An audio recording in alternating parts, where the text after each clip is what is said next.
As of this video, GTA 6 is 1 week away. Before it was delayed, that is. May 26, 2026, that was the previously listed release date of GTA 6, and that is coming up next week. People now are just eager to hear anything about Trailer 3, a confirmation of no more delays, or just any breadcrumb of information. Anything. Anything. It feels like the whole world, their grandmas and their dogs, are all just waiting for GTA 6 at this point. Actually, I should ask, what are your feelings about the upcoming release of GTA 6? Yeah, just as I thought. While we now have a November release date for the game, and hopefully that will not change, many people have their own expectations and wishes for what they want to see in the upcoming title. From older mechanics that we would love to see return to newer features that we could only dream of being included. But if I could choose one thing to be included in GTA 6, that would be invisible walls. And I'm not talking about the invisible walls that might be there far out at sea. I'm talking about a harsh barrier at the edge of the playable area that just stops me in my tracks and says, whoa, whoa, turn back, you can't go that way. And just spins me around, throws me straight back into the game. I want that barrier. The reason I want this strange thing to ask for is because the previous GTA games, for the most part, do not do it. And it makes no sense. This is the state of California.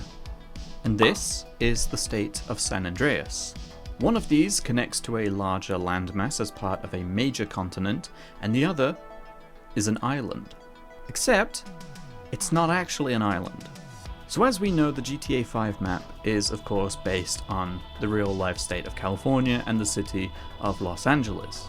In this visualization posted on Reddit, we can see how GTA 5's map might actually look in relation to the rest of the USA, and particularly how it's not even the entirety of the state of San Andreas, but just a portion of it. The biggest reason it's depicted as an island in the game is to keep you within the playable area by not actually giving you an unplayable area.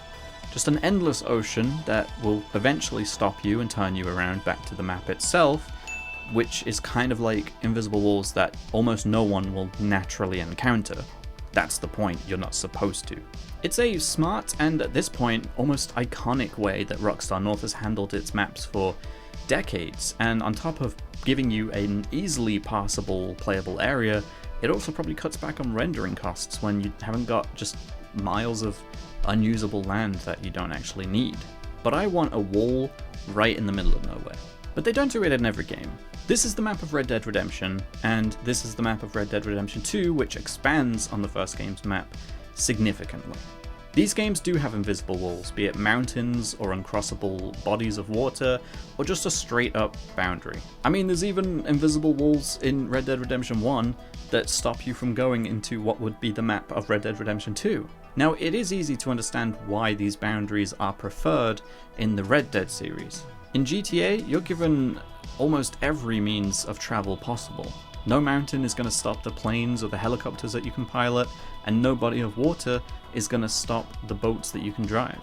But in Red Dead Redemption, your choice of travel really comes down to horse or horse with wagon. And that wagon isn't providing any aerial or aquatic benefits. I checked.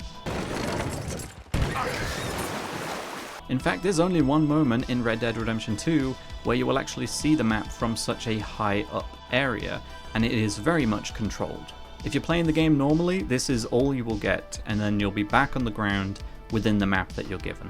But something still bothers me when I'm standing on the coast of GTA 5's map, knowing full well that it is not a coast at all. I'm looking at what should be the rest of the San Andreas state, and even if I'm not allowed to go there, I would like to pretend that it exists. Rockstar North is great at creating huge video game maps for every generation at this point, but this actually makes it feel a lot smaller in a strange liminal way. But it's not just GTA 5, of course. Here is the map of GTA 3, and around it is absolutely nothing. Besides the endless water in every direction, there's this small region at the top of the map here with some barriers that stop you from going any further. This impassable 90-degree cliff face, or even these tunnels, that go absolutely nowhere, like just dead end. This at least plays on the idea that there could be more out there that you can't get to, but it doesn't give you that visualization, and it's only this one small bit of the map, otherwise it's surrounded by water.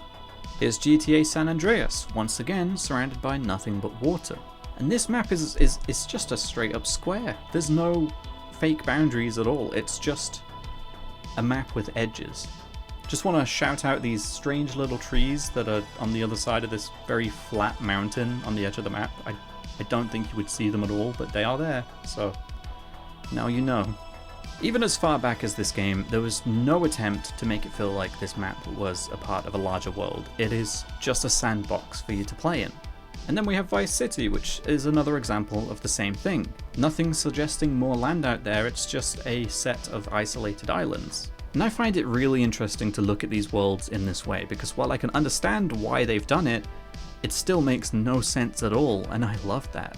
And not just from the playable area perspective, but the actual effect that it has. Invisible walls are a harsh reminder that you have reached the edge of this video game that you are playing.